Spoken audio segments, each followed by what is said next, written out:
मित्रों, स्वागत है आप लोगों का।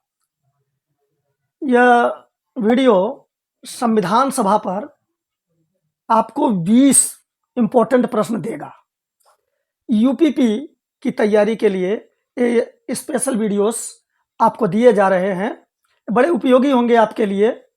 तो आप वीडियो देखिए और अगर आपको उपयोगी लगे, मेरा दावा है उपयोगी लगेगा और हम पूरी मेहनत करेंगे आपका सपोर्ट करने के लिए। आप चैनल को सब्सक्राइब कर लें और इस वीडियो का लाभ लें। चलिए हम शुरू करते हैं। क्वेश्चन नंबर 1, देखिए महत्वपूर्ण क्वेश्चन है और बड़े रोचक क्वेश्चन है। हम साथ साथ व्याख्या भी करते जाएंगे और आप एक प्रश्न के साथ कई प्रश्न समझ सकते हैं। पहला हम देखेंगे कि अंतरिम सरकार का गठन कब हुआ। देखिए, जब 1946 में कैबिनेट मिशन आया तो संविधान सभा के लिए एक प्रस्ताव दिया, उसका प्रारूप तैयार करने के लिए। तो ये तो मई में हुआ था, अभी आगे क्वेश्चन इस पर हम करेंगे। लेकिन 2 सितंबर 1946 को अंतरिम सरकार का गठन किया गया। ये अंतरिम सरकार के गठन की क्या जरूरत थी? अंतरिम सरकार के गठन की इसलिए जरूरत पड़ी कि अब भारत स्वतंत्रता की ओर बढ़ रहा था, यानी अब भारत एक औपनिवेशिक देश की व्यवस्था से हट करके लोकतांत्रिक व्यवस्था की ओर बढ़ रहा था। तो ऐसे में दोनों व्यवस्थाओं में अंतर होता है।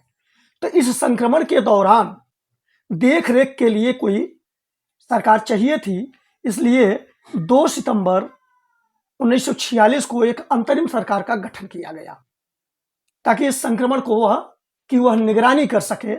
और इसका क्या कहते हैं, इसके प्रधानमंत्री पंडित जवाहरलाल नेहरू थे।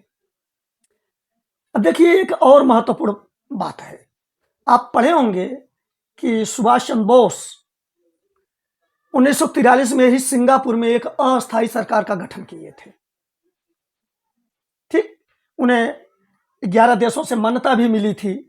तो ऐसे में अगर देखा जाए तो अस्थायी सरकार का गठन तो पहले ही हो चुका था और पहले प्रधानमंत्री तो सुभाष चंद्र बोस बने थे।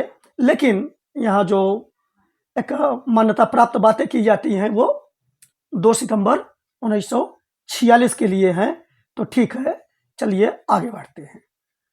संविधान सभा का प्रारूप किसके प्रस्ताव पर बना? देखिए, अभी हमने बताया कि कैबिनेट मिशन जो 1946 में भारत आया था। अब देखिए, एक प्रश्न तो यही आपके लिए महत्वपूर्ण हो जाता है कि कैबिनेट मिशन भारत कब आया था। ठीक, तो कैबिनेट मिशन 1946 में आया था। उसी के प्रस्ताव पर संविधान सभा का प्रारूप तैयार किया गया था।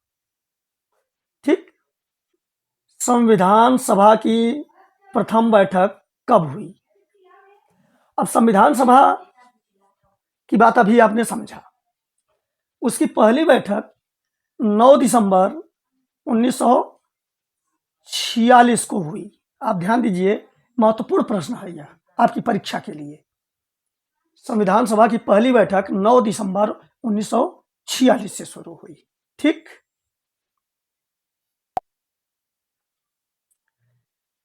अब संविधान सभा के अस्थायी अध्यक्ष कौन थे?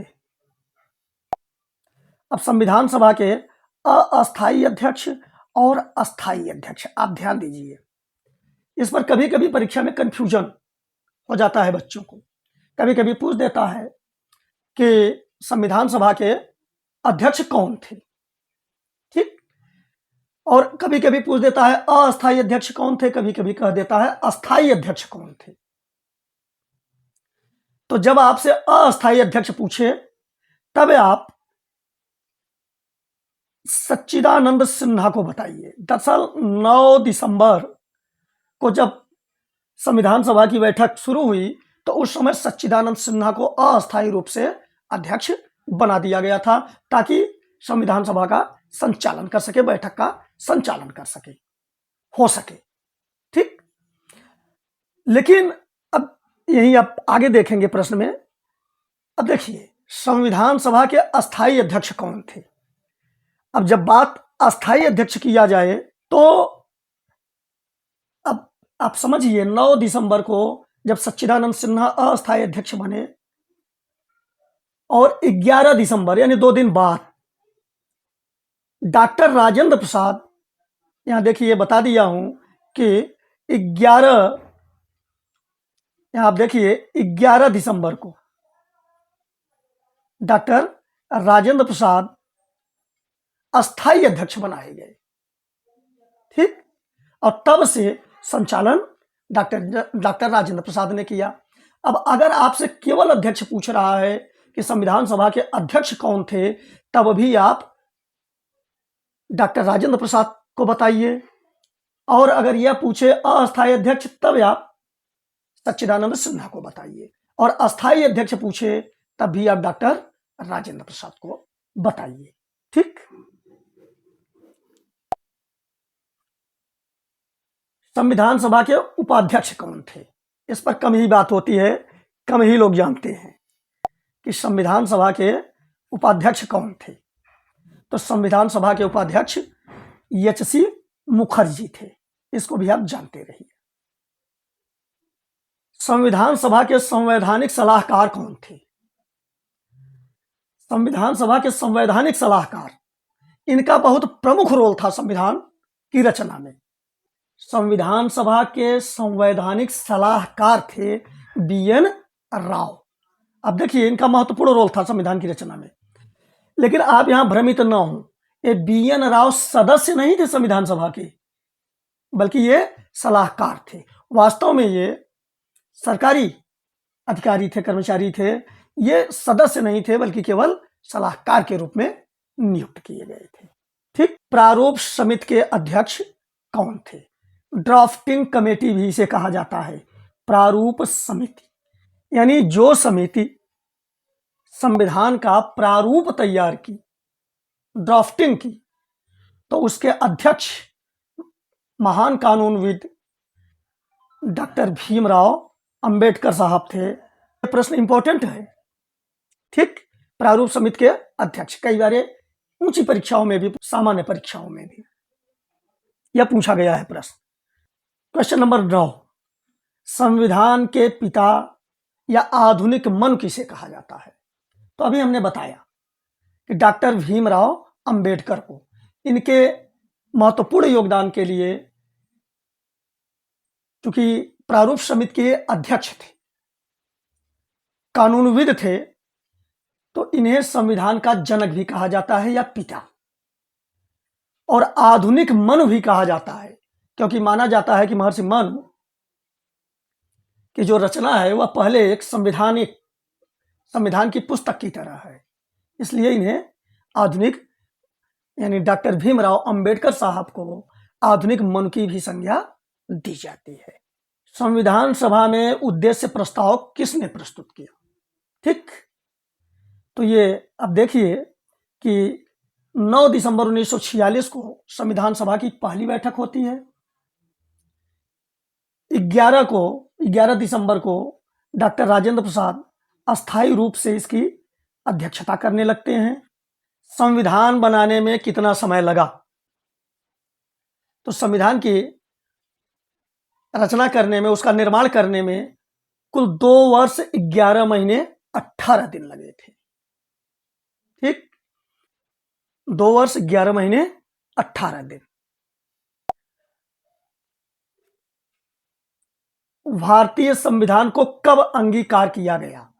अब यहां आप देखिए एक शब्द आया है अंगीकार। ठीक, थोड़ा हिंदी भी यहां आप पढ़ लीजिए।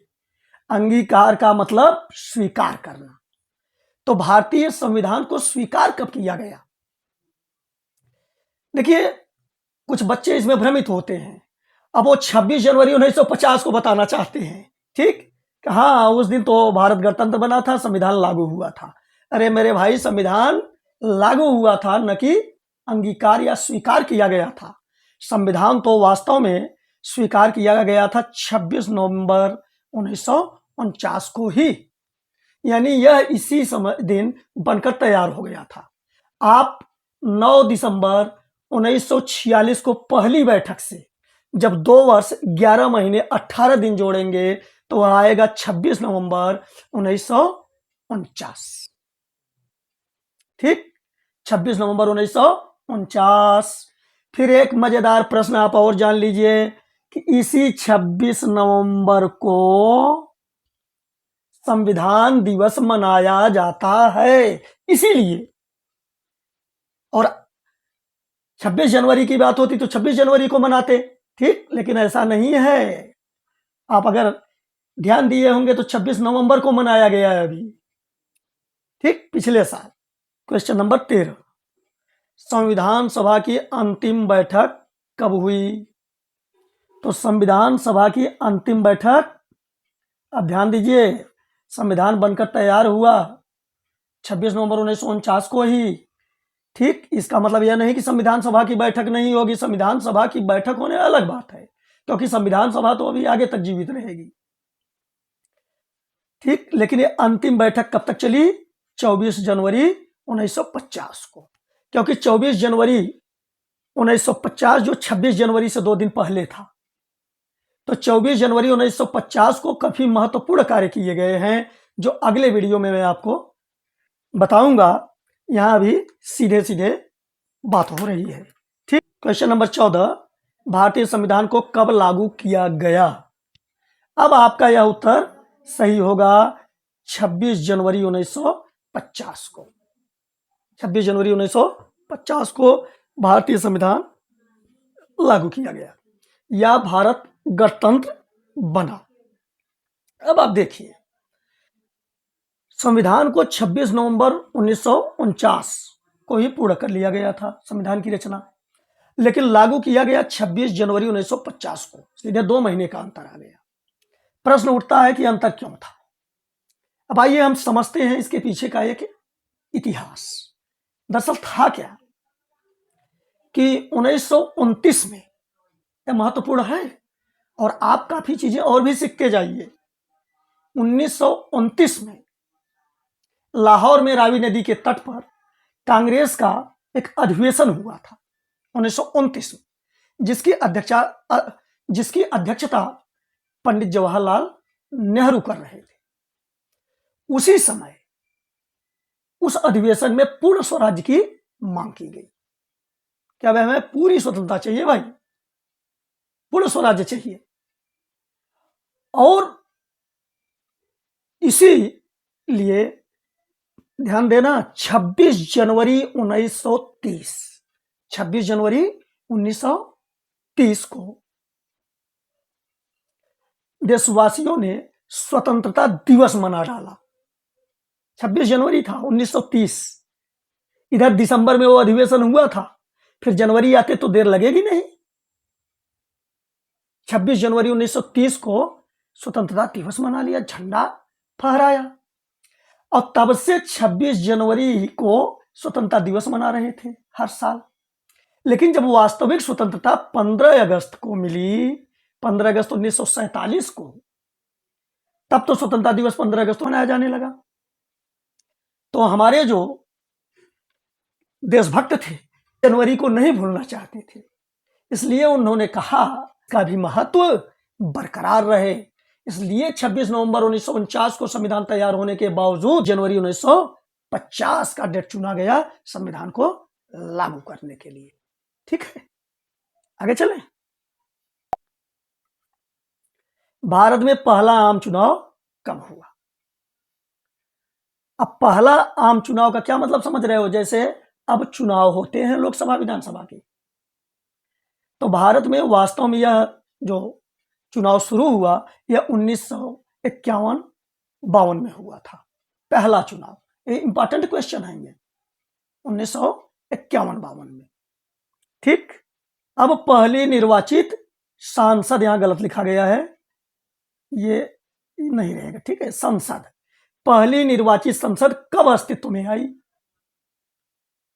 तो हमने बताया ना कि आम चुनाव हुआ 1951 से 52 में, तो मई में, यहां मई लिखा गया है तो यह मई होगा, ये मई है, ठीक है, ये मई है, इंग्लिश का मई आप समझ लीजिए, तो मई है ये, इसका मतलब मई 1952 में आई। यानी संसद, निर्वाचित संसद 1952 से काम करने लगी। ठीक, चलिए आगे बढ़ते हैं। क्वेश्चन नंबर 17, निर्वाचित संसद से पहले संसद का कार्य कौन करता था? अब आप देखिए, भारत स्वतंत्र हो गया, उधर गणराज्य भी हो गया, 1950 में 26 जनवरी 1950 को संविधान भी लागू हो गया, तो संसद तो थी नहीं, तो काम कौन देख रहा था? हाँ भाई, वही संविधान सभा जो पहले थी वही संसद का काम कर रही थी। ठीक, यानी कि संविधान सभा अंतरिम संसद का कार्य कर रही थी जब तक कि निर्वाचित संसद नहीं आ गई। मूल संविधान में कितने अनुच्छेद, भाग व अनुसूचियां थी जो मूल संविधान लिखा गया था? अब कुछ परिवर्तन हुआ है, तो कुछ लोग काफी भ्रमित होते हैं इस चीज में। भ्रमित होने की जरूरत नहीं है। ये मूल संविधान में अनुच्छेदों की संख्या 395, अनुच्छेद 22 भाग और 8 अनुसूचियां हैं। वर्तमान संविधान में कितने अनुच्छेद, भाग व अनुसूचियां हैं? आ गया ना उसी तरह का प्रश्न, वो था मूल में और ये वर्तमान संविधान में। तो आपको कंफ्यूज होने की जरूरत नहीं है।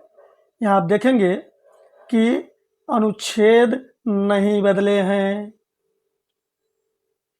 अब उसमें क ख यह सब करके अपना जोड़ घटाना हो जाता है। अनुच्छेदों की संख्या हम 395 ही समझेंगे। भाग भी नहीं बदले हैं, वही भाग है। ठीक है, अब कहीं कहीं 25 भाग दिखा देते हैं, यह वह नहीं, कुल मिला के 22 भाग समझो। ठीक, यही सही है। अनुसूचियां बढ़ाई गई हैं। एक अनुसूचियां चूंकि एक अलग प्रकार की चीज होती है। ठीक है, उनकी चूंकि चीजों की अनुसूची जब बनाई जाती है तो अलग अनुसूची तैयार कर ली जाती है। भारतीय राजनीतिक व्यवस्था में कौन सर्वोच्च है? कई बार यह प्रश्न बना है। अब आप सोचेंगे अरे यार इतना सरल प्रश्न, सरल है बेटा। विकल्प सामने आ जाते हैं तो मूड चकराने लगता है। राष्ट्रपति को बता दूं कि सर्वोच्च न्यायालय को बता दूं कि संसद तो कानून बनाता है, संशोधन भी कर देता है, संविधान में इसको बता दूं? ना ना ना, किसी को मत बताओ, संविधान सर्वोपरि है। ठीक, भारतीय राजनीतिक व्यवस्था पूरी संविधान से चलती है, सब संविधान से बंधे हैं। तो सर्वोच्च कौन है? यहाँ संविधान है। यह देश कानून से चलता है। ठीक, कोई भी पद हो सब कानून के अधीन है। आशा है वीडियो उपयोगी होगा। इसी तरह के और भी महत्वपूर्ण प्रश्न आपको देता रहूंगा। आप चैनल को सब्सक्राइब कर लें ताकि वीडियोस आपको मिलते रहेगा। अगर वीडियो पसंद आया हो तो ठीक, हम कोशिश करेंगे कि आपकी पूरी मदद करें। इसी तरह से व्याख्यात्मक ढंग से हम आपको समझाते रहेंगे और ताकि और भी प्रश्नों के उत्तर आपको मिल जाएं और आपकी अच्छी तैयारी हो सके। हम पूरी ईमानदारी करने की कोशिश करेंगे। धन्यवाद।